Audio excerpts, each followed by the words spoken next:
پاکستان کے ہر گھر میں ہم نے سنا ہے سمی میری وار میں واری یعنی سمی ہے، لیکن ہمیں یہ نہیں پتا کہ ایک انوائرمنٹل ایکٹیویزم کیمپین سے آیا ہے۔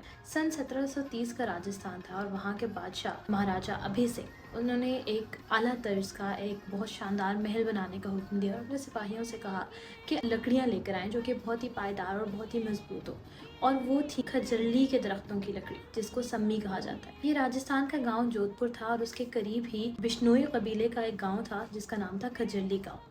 جب سپاہیوں کا دستہ وہاں پہنچا تو ان کو یہ معلوم نہیں تھا کہ وہاں کے لوگوں کے لیے درخت صرف ایک سایہ دار چیز نہیں، درخت ان کے ایمان کا حصہ تھے۔ وہاں پر بشنوئی مذہب کے ماننے والے لوگ رہتے تھے اور بشنوئی مذہب کے بانی گرو جمبیشور جی نے اپنے لوگوں کو 29 اصول دیے تھے، اور جس میں سے سب سے اہم اصول یہ تھا کہ ہرا درخت کاٹنا حرام ہے اور کسی بھی جاندار کو نقصان پہنچانا گناہ ہے۔ یہاں سے شروع ہوتی ہے اصل کہانی ایک عورت کی۔ جب سپاہیوں نے درخت کاٹنے شروع کیے تو ایک سادہ مگر اب ہمیں معلوم ہے کہ ایک انتہائی عظیم عورت سامنے آئی اور ان کا نام تھا امرتا دیوی بشنوئی۔ انہوں نے نہ کوئی ہتھیار اٹھایا، نہ کوئی شور مچایا، نہ لشکر بلایا، انہوں نے صرف اس درخت کے تنے سے لپٹ کر ایک جملہ بولا جس کی صدا آج بھی مشہور ہے، سر سانٹے رکھ رہے تو بھی سستو جہاں۔ اس کا ترجمہ یہ ہے کہ اگر سر کٹ جائے اور درخت بچ جائے تو بھی سودا سستا ہے۔ سپاہیوں کو وہ لکڑی ہر صورت چاہیے تھی کیونکہ مہاراجا کا حکم تھا، تو انہوں نے نہ رکنے کا فیصلہ کیا اور امرتا دیوی سمیت اس درخت کو کاٹ ڈالا۔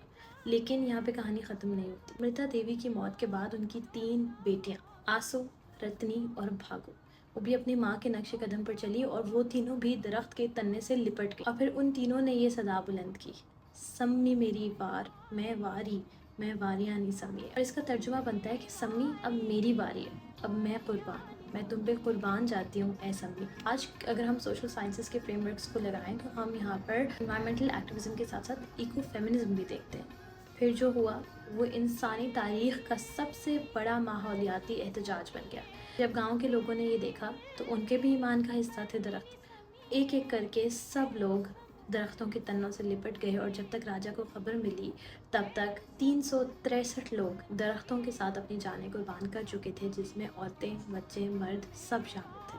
اس واقعے کو چپکو تحریک کے نام سے بھی یاد کیا جاتا ہے، اور اس نے بعد میں بھارت کے اندر درختوں کو بچانے کی جتنے بھی تحریکیں چلی یا مہم چلی ان میں بہت بڑا کردار ادا کیا۔ انڈیا میں آج بھی کھجرلی شہداء ڈے منایا جاتا ہے اور امرتا دیوی کے نام پر ایوارڈ بھی دیا جاتا ہے۔ لیکن اس کہانی کو سننے کے بعد سوال یہ اٹھتا ہے کہ آج کل اپنے ارد گرد ہوتی ماحولیاتی تبدیلی کو دیکھ کر کیا ہم سوچ سکتے ہیں کہ ہم نیچر کے ساتھ، قدرت کے ساتھ اتنے مخلص ہوں گے جتنے وہ لوگ تھے؟